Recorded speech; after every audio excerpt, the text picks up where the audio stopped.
ఇవాళ ములుగు జిల్లా మేడారంలో తిరుగువారం పండుగ ఘనంగా జరగనుంది. గద్దెల వద్ద పూజారులు ఆదివాసీ సాంప్రదాయాల ప్రకారం పూజలు చేయనున్నారు. జాతర ముగిసిన వారం రోజుల తర్వాత ఆనవాయితీ ప్రకారం ఈ పూజలు చేస్తారు. పూజల తర్వాత సాయంత్రం నుంచి పూజారులు జాగారంగా ఉంటారు. మరోవైపు జాతర ముగిసిన మేడారానికి భక్తుల తాకిడి తగ్గలేదు.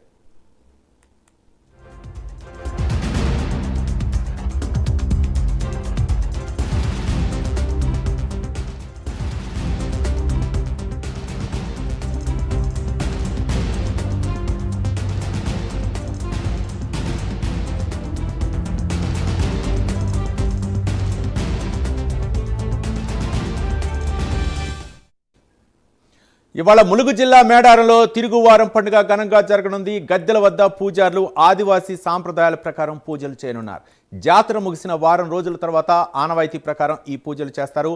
పూజల తర్వాత సాయంత్రం నుంచి పూజారులు జాగారం ఉంటారు. మరోవైపు జాతర ముగిసిన మేడారానికి భక్తుల తాకిడి తగ్గలేదు.